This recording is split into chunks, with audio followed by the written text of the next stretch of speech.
En nuestros encuentros anteriores hemos conocido acerca del Dios absoluto, el Dios existente por sí mismo y creador de todas las cosas.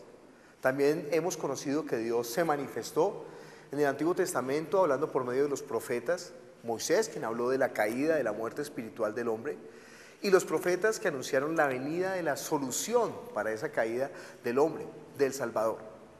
Ya en el Nuevo Testamento lo que nosotros tenemos en los Evangelios es el registro o el testimonio de la vida pública del que dio cumplimiento a todas esas profecías acerca de Jesucristo. Hay una diferencia absoluta entre aquellos que han recibido la palabra de Dios y no la han recibido. Miremos un momento Juan capítulo 3.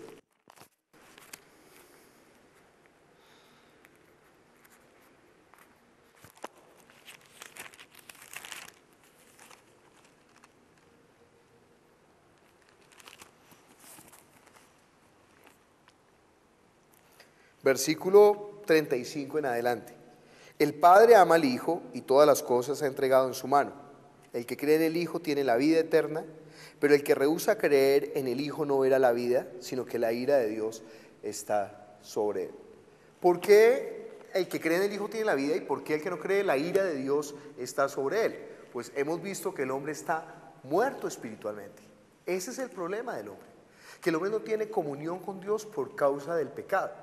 Que el camino que Dios estableció para poder restablecer la comunión con base en la justicia, porque era necesario pagar por ese pecado, únicamente es a través de Jesucristo. Él dijo: yo soy el camino, la verdad y la vida, nadie viene al Padre sino por mí.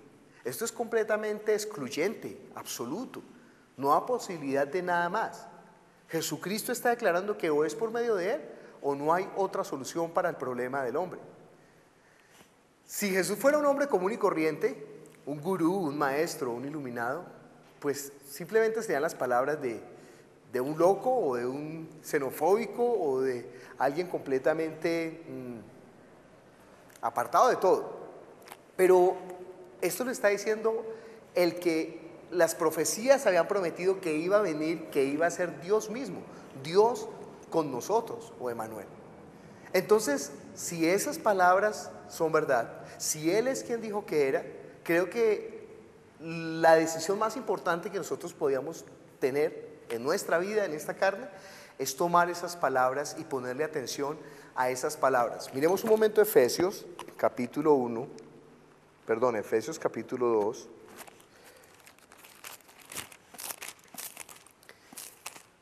Ahí nos dice claramente cuál es el problema del hombre. Y Él os dio vida a vosotros cuando estabais muertos en vuestros delitos y pecados, en los cuales anduviste en otro tiempo, siguiendo la corriente de este mundo, conforme al príncipe de la potestad del aire, el espíritu que ahora opera en los hijos de desobediencia, entre los cuales también todos nosotros vivimos en otro tiempo en los deseos de nuestra carne, haciendo la voluntad de la carne y de los pensamientos, y éramos por naturaleza hijos de ira, lo mismo que los demás. Pero Dios, que es rico en misericordia, por su gran amor con que nos amó, aun estando nosotros muertos en pecados, nos dio vida juntamente con Cristo. Por gracia sois salvos. Entonces, ¿cuál es la respuesta de Dios para la necesidad del hombre o para el problema del hombre? Es que nosotros no nos damos cuenta de este problema de la muerte espiritual porque desconocemos el área espiritual. Nosotros fácilmente entendemos que hay vida de la carne. ¿Por qué? Porque tenemos unas necesidades de la carne. Comemos, respiramos, bebemos. También entendemos claramente acerca de la vida del alma, porque tenemos sentimientos, tenemos esa necesidad de alimentarnos sentimentalmente, de relacionarnos con las personas, de expresar nuestras ideas, nuestros pensamientos, pero nosotros desconocemos la parte espiritual, que estamos muertos. Precisamente por estar muertos no tenemos necesidades espirituales, no sentimos esa necesidad, aunque el alma sí nos revela el vacío que tiene el hombre en el interior por la muerte espiritual. Eso solamente el hombre lo presiente, pero no está realmente entendiendo su necesidad acerca de la vida del espíritu. ¿Cuál es ese alimento espiritual? Juan capítulo 6.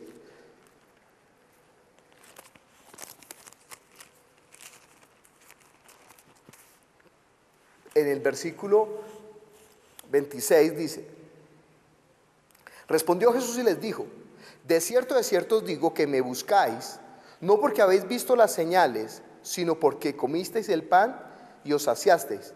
Trabajad no por la comida que perece, sino por la comida que a vida eterna permanece, la cual el Hijo del Hombre os dará, porque a éste señaló Dios el Padre.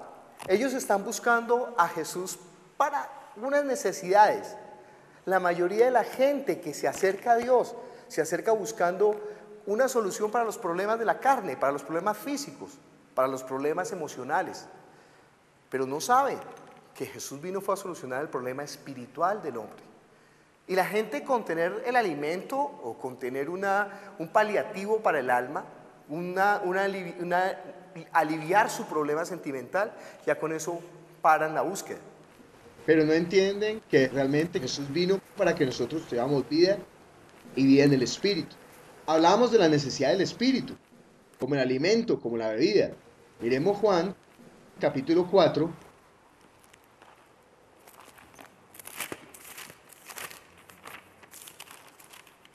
Como este es el último set, entonces le estoy hablando mucho con la palabra. Juan, capítulo 4, versículo 3 en adelante.